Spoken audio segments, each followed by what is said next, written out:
اچھا مفتی صاحب، کیونکہ آپ کے پاس چوتھی ویکینسی ابھی خالی ہے سر، تو مجھے بتائیے کہ اگر موقع ملتا ہے آپ کو کسی سے چوتھی شادی کا، تو اگر میں آپ کو آپشن دوں، ان میں سے کن کو چوز کریں گے آپ؟ میرا، عائشہ عمر، صبا قمر یا پھر مہوش حیات؟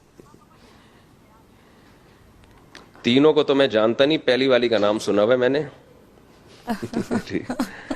تو میں تو دیکھیں جی مولانا ٹائپ کا آدمی ہوں میں، تو ظاہر ہے پردہ، نماز، ان سب چیزوں کو ترجیح دوں گا سب سے پہلے.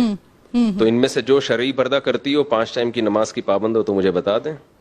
ویسے سرحد پار ایسا بھی ہوا ہے، مفتیان کرام نے کچھ میڈیا انڈسٹری کی خواتین سے شادی کی ہے اور پھر ان کو باپردہ بنا دیا ہے.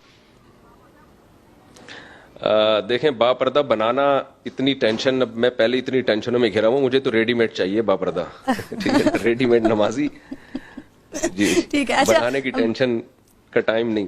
صحیح. علامہ صاحب، اب ویسے عالم بننا مشکل ہے یا وہ شوہر جس کی بیگم خود تعریف کرے؟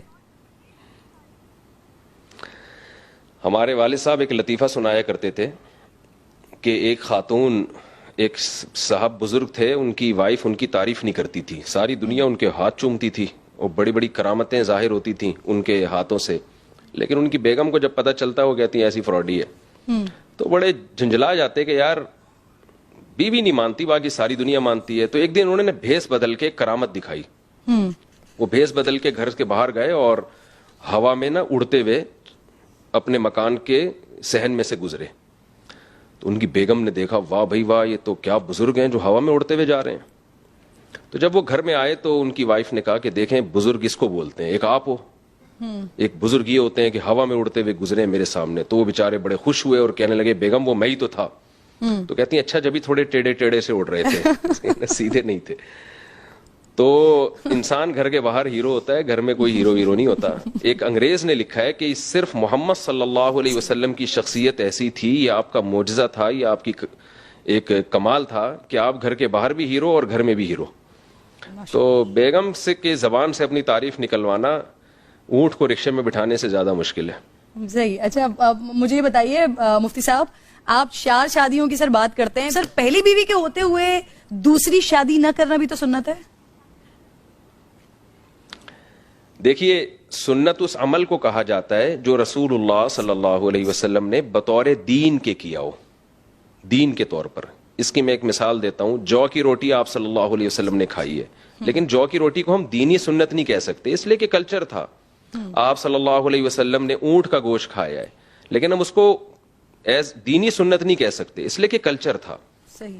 تو نبی صلی اللہ علیہ وسلم نے حضرت خدیجہ رضی اللہ تعالی عنہا کی موجودگی میں دوسری شادی نہیں کی، اس لیے کہ یہ ہجرت سے پہلے کا زمانہ ہے. ہجرت سے پہلے دین کے احکام تفصیلی طور پر نازل نہیں ہوئے تھے، اور آپ صلی اللہ علیہ وسلم کی طبیعت میں اللہ نے دنیا سے بے رغبتی رکھی تھی. یہی وجہ ہے کہ آپ نے 25 سال کی عمر میں ایک بیوہ سے شادی کی ہے جو 2 دفعہ بیوہ ہو چکی ہیں. حالانکہ عرب کے کلچر میں یہ نہیں تھا، عرب تو جوانی میں کئی بیویاں رکھا کرتے تھے، اور آپ صلی اللہ علیہ وسلم نے 49 یا 50 سال کی عمر تک نکاح نہیں کیا.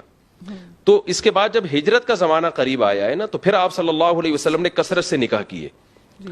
تو یہ بتانے کے لیے کہ نبی صلی اللہ علیہ وسلم اگر نبوت سے پہلے زیادہ شادیاں کرتے تو لوگ اس کو کلچر کا حصہ سمجھتے. لوگ سمجھتے کہ آپ صلی اللہ علیہ وسلم کو نکاح کی طرف رغبت ایک قدرتی رغبت تھی آپ کو، یہ عرب کے کلچر کو آپ نے فالو کیا ہے. تو آپ صلی اللہ علیہ وسلم نے ہجرت سے پہلے کلچر کی مخالفت کی ہے. عرب کا کلچر تھا زیادہ شادیاں کا، آپ نے اس کی مخالفت کی، اور ہجرت کے بعد آپ نے زیادہ شادیاں کر کے یہ بتایا کہ میں جو نکاح کی کثرت کر رہا ہوں یہ اسلام کے حکم کی وجہ سے کر رہا ہوں، عرب کے کلچر کو فالو نہیں کر رہا. علامہ صاحب بتایا تو یہ جاتا ہے کہ اماں خدیجہ رضی اللہ تعالیٰ عنہا سے اتنی محبت کرتے تھے آقا علیہ الصلوۃ والسلام کے اس وجہ سے کہ جب تک وہ حیات تھیں تب تک آپ نے دوسرا نکاح نہیں کیا. نہیں، یہ اس کی کوئی ہمارے پاس اوتھینٹک دلیل نہیں ہے. حضرت عائشہ رضی اللہ تعالی عنہا سے نبی کو بہت زیادہ محبت تھی جیسے حضرت خدیجہ سے تھی. اور ایک روایت میں ہے کہ آپ صلی اللہ علیہ وسلم نے فرمایا جیسے سرید کو تمام کھانوں میں فضیلت ہے، اسی طرح عائشہ کو بھی تمام عورتوں پہ فضیلت ہے. تو امی عائشہ سے بھی بے پناہ محبت تھی آپ صلی اللہ علیہ وسلم کو، اس کے باوجود ان پر اتنی ساری شادیاں کی ہیں. یہ قرآن کی جو آیت ہے نا، یہ جو لوگ سوال کرتے ہیں کہ یار میری پہلی بیوی میں خرابی کیا کہ میں دوسری شادی کروں، یہ بالکل ایک غلط اعتراض ہے. قرآن کے الفاظ ہیں فَانْكِحُوا مَا طَابَ لَكُم مِّنَ النِّسَاءِ مَثْنَىٰ وَثُلَاثَ وَرُبَاع، جو عورتیں تمہیں پسند ہو ان میں سے 2 3 3 4 4 سے کرو. تو اس میں اللہ نے بتا دیا کہ چاروں پسندیدہ ہونی چاہیے. یہ نہیں کہا کہ جو ناپسند ہو تو ان سے کرو. تو پہلی پسندیدہ ہوگی, آپ کی فیوریٹ ہوگی, اس کے بعد آپ دوسری کریں, اس کے بعد آپ تیسری کریں, اس کے بعد آپ چوتھی کریں. تو چاروں پسندیدہ ہی ہونی چاہیے.